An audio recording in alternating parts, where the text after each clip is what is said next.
Welcome to my channel, where there are interesting and equally sensational stories. Listen to today's story. I have separated from my partner of nearly 7 years a day after learning of her cheating on me. Backstory.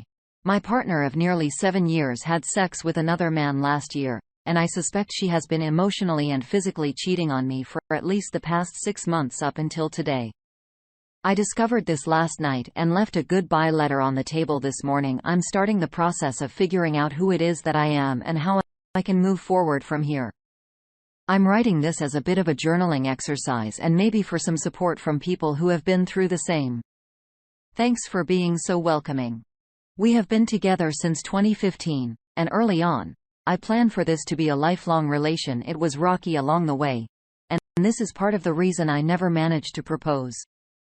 However, there is still a very mature ring fund, which will go somewhere else now, I'm sure. Around 2019, I began to think that maybe our relationship was not going to be like how I had imagined it. We fought a lot. Nothing physical, of course, just as agreements in mutual pouting and discontent. Our sex life dropped off significantly after 2016 for medical reasons, and it never really seemed to recover. In June of last year, we had a D&M where she said in as many words that I did not satisfy her. I had never satisfied her, and the thought of me in bed made her sick. It was very upsetting at the time, and in hindsight, I should have called a relationship then. But we decided initially that we would try to work our way through our problems, and we also ended up having a 4-month COVID-19 hard lockdown shortly afterward. So I didn't want to throw her onto the street or anything.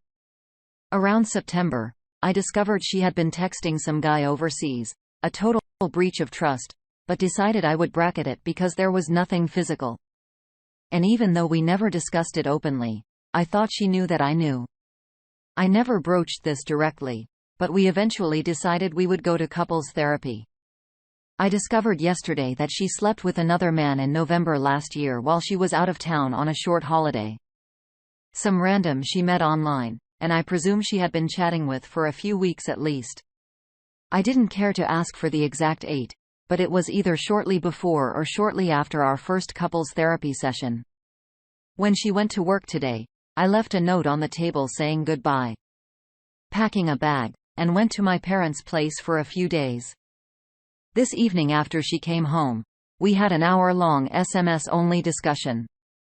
I don't want to talk about it out loud. I can't put my words together in time to speak them, where she took responsibility for everything, promised to change, and asked if I would come back. I appreciated her honesty. I believe everything she has said. This is completely unlike her. Something she acknowledged, and she is afflicted by both mental illness and gruesome sexual trauma as a child and young adult. But I said that this was a hard barrier for me and I would not consider coming back, even if we continue to seek couples therapy for this issue. I said I would consider going back to our therapist to work through the breakup process as we had discussed this previously in one of our sessions, and I can see how it could be helpful. It is also something our therapist had worked on.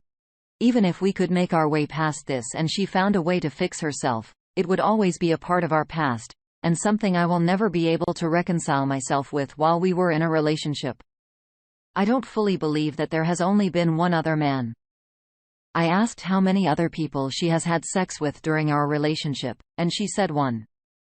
Think this might have been a very strict definition of sex and that she has been emotionally and physically cheating with several other men over the least the past 6 months and even up until now.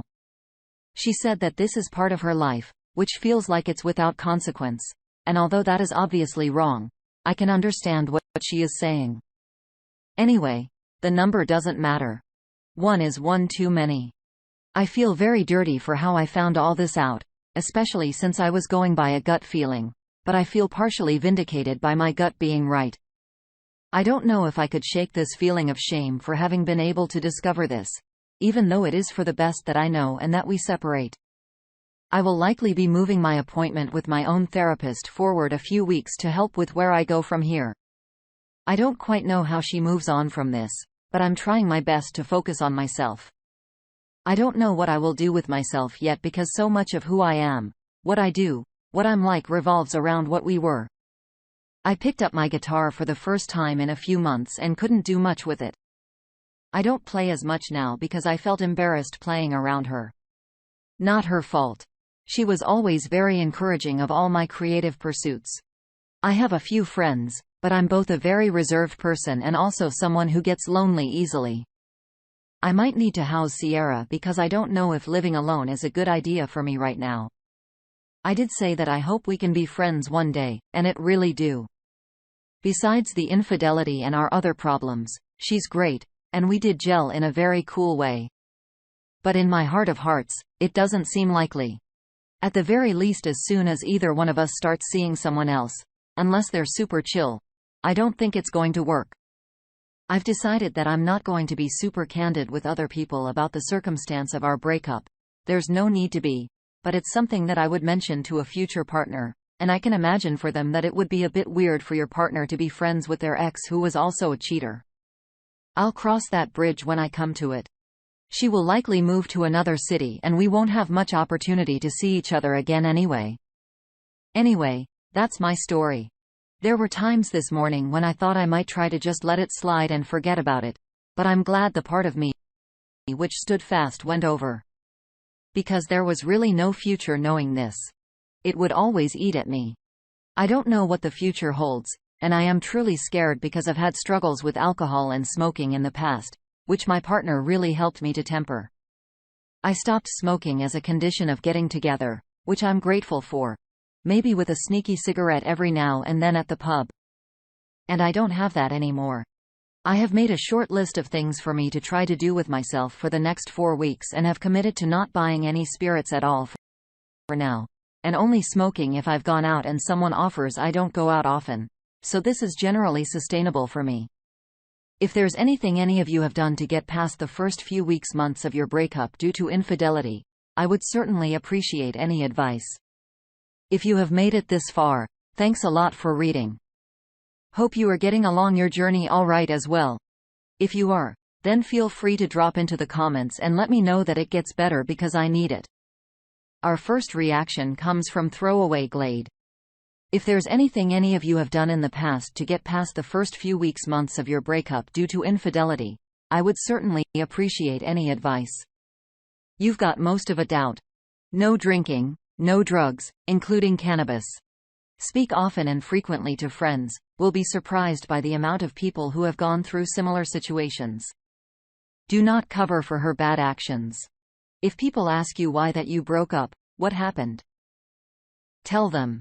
She's no longer your responsibility. Don't carry that burden.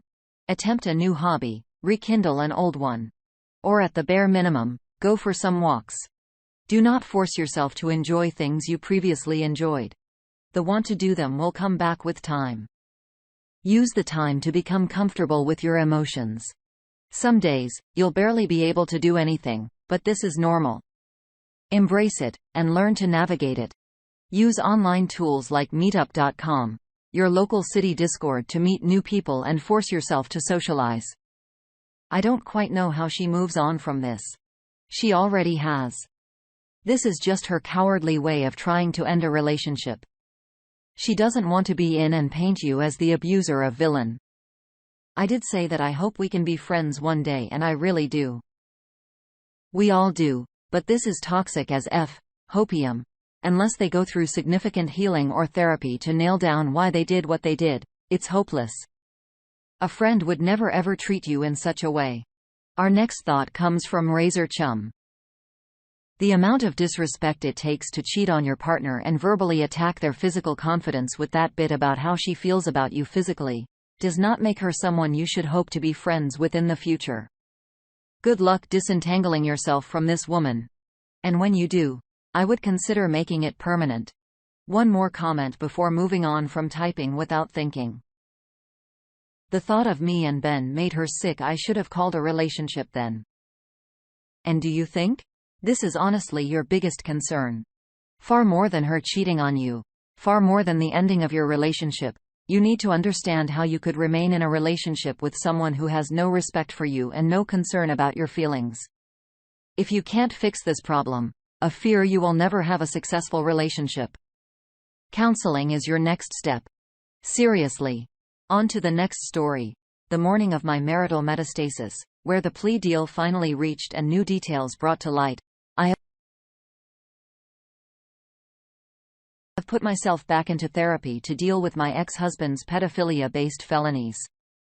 I used to be an avid amateur writer before all of this and have been struggling to get back into the pastime. Since restarting with a new therapist last week, I decided writing about reliving everything here would be an interesting step towards recovery and reclaiming my hobby. To set the scene, it was a brisk sunny morning mid-December back in 2018. The following events took place sometime after 9 a.m., which is a heinous hour to awaken a disgruntled mid-shift working healthcare professionals. But I already digress. There were several, boomingly, insistent knocks at the front door. Those were promptly followed by even more fervent banging of his persistently impatient fist. Still groggy from staying up with my then-husband, Alex, name changed until 5 a.m. I didn't pay much mind. If it was a package, we'd sign for it later.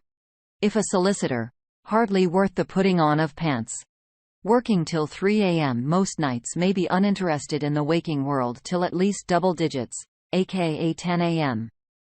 Besides, the Sunday night before we were both actually off and had stayed up till 5 a.m. catching up on RWBY. Not so fun fact. I've not been able to watch an episode of it ever since.